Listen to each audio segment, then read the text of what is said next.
आपको छोड़कर जाने वाले व्यक्ति को, आपको चीट करने वाले व्यक्ति को, आपका प्यार ठुकराने वाले व्यक्ति को या फिर आपकी कद्र न करने वाले व्यक्ति को आपको खोने का एहसास होगा या नहीं, वो अफ़सोस अपनी लाइफ में करेगा या नहीं, ये सब आपके हाथ में है कि आप ये एहसास उस व्यक्ति को होने देंगे या नहीं, उस व्यक्ति को ये फ़ील करने देंगे या नहीं कि उसने आपको पूरी तरह से खो दिया है।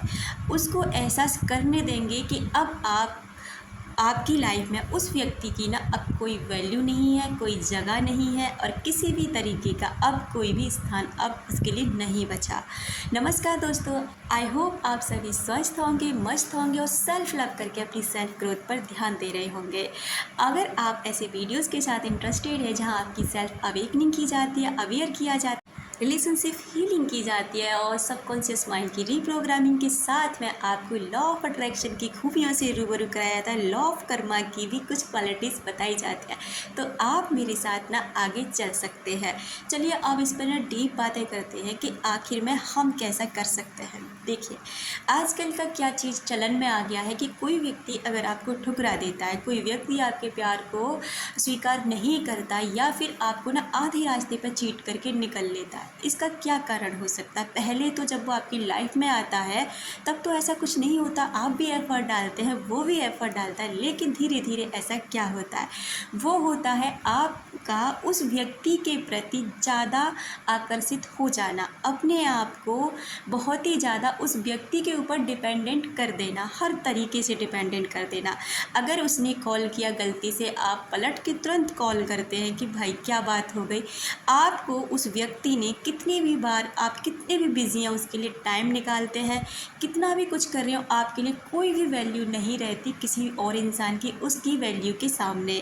जब उस व्यक्ति को लगने लगता है ना कि आप ना पूरी तरह से बेकार हैं, यानी कि आप तो मेरे लिए 24 घंटे अवेलेबल हैं, आप जब ज़्यादा इमोशंस में बह जाते हैं, रोते रहते हैं, उस व्यक्ति को ये एहसास दिलाने में लगे रहते हैं कि आप उससे कितना प्यार करते हैं, आप उसके बिना नहीं रह सकते, आप उसके बिना, आपकी कोई वैल्यू नहीं है, ये दुनिया में उसकी कोई जगह ही नहीं है, तो ये सारी चीज़ें ना धीरे धीरे करके उस व्यक्ति से आपकी दूरियों को बढ़ाने में हेल्प करती हैं।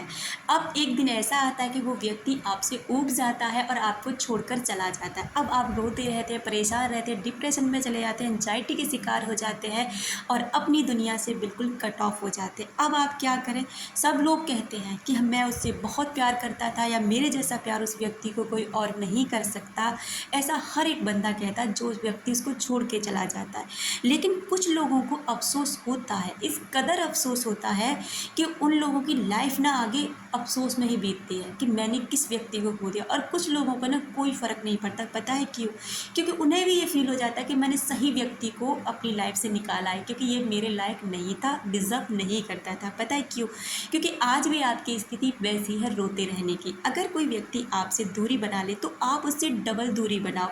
अगर कोई व्यक्ति आपसे लॉक अपनी तरफ से बंद करे, आप अपनी तरफ से ना ताला लगा दो। अगर कोई व्यक्ति आपको नो कांटेक्ट जोन में रखता है तो आप उसको डबल नो कांटेक्ट में रख दो। यानी कि प्यार अपनी जगह है, लेकिन फीलिंग्स और self respect, self value, self love ये अपनी जगह पर है। जिस दिन आप अपनी सेल्फ लव को खो देते हैं, जिस दिन आप खुद को खो देते हैं, तब जाके ऐसे रिश्तों का जन्म होता है जहां आपकी कोई वैल्यू नहीं होती। लेकिन जहां आप अपने आप को नहीं खोते, सबसे पहली प्रायोरिटी आप खुद हैं, अपने लिए खुद की वैल्यू करते हैं। मान लीजिए कोई व्यक्ति आपको छोड़ के चला गया, उसको जाने दो। अब क्या करना है? अपने आप पे ध्यान दो, सेल्फ ग्रोथ पे ध्यान दो, अपनी हीलिंग करो, सेल्फ हीलिंग करो। जितना खुश रहने की कोशिश कर सकते हो करो। उस व्यक्ति को इस कदर इग्नोर कर दो, भले ही वो आप ये कर नहीं पा रहे, लेकिन कोशिश करो। सोशल मीडिया से, फ़ोन से, हर चीज़ से कोशिश करो उसे हटाने की, ये फील कराने की कि तू तेरे साथ में तेरी सारी चीज़ें भी गई हैं।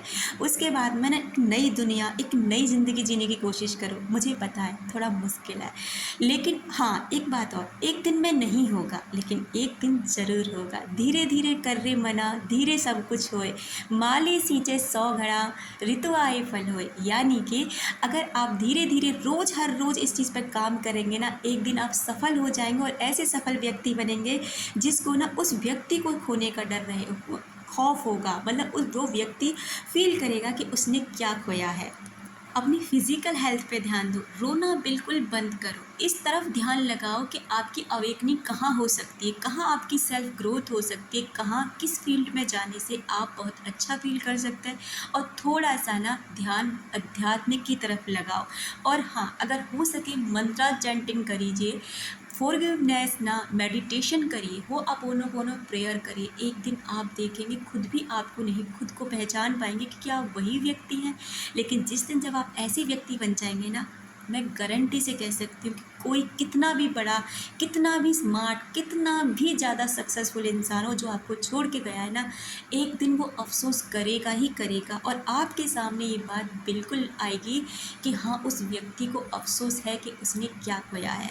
इन चीज़ों को बिल्कुल ख़त्म कर दीजिए कि मैं उससे बहुत प्यार करता हूँ आज भी, मतलब आप ऐसे-ऐसे मैसेज उसके पास भिजवाते हैं कहीं न कहीं से कि आज भी उसका आप वेट कर रहे हैं, आज भी उससे उतना ही प्यार करते हैं, आज भी आपकी लाइफ़ में उसकी उतनी ही वैल्यू है, चाहे तू भले ही मेरी वैल्यू गिरा दे, मुझे मार, कुछ भी कर, पर मेरी नज़रों में तेरी उतनी ही वैल्यू है। तो आप गलत कर रहे हैं, और ज़िंदगी भर उस व्यक्ति को अफ़सोस नहीं होगा। अफ़सोस कराने का सिर्फ़ एक ही रास्ता है, आप अपनी सक्सेस की तरफ बढ़ें, सेल्फ ग्रोथ करें, सेल्फ पर ध्यान दें और खुद से प्यार करें।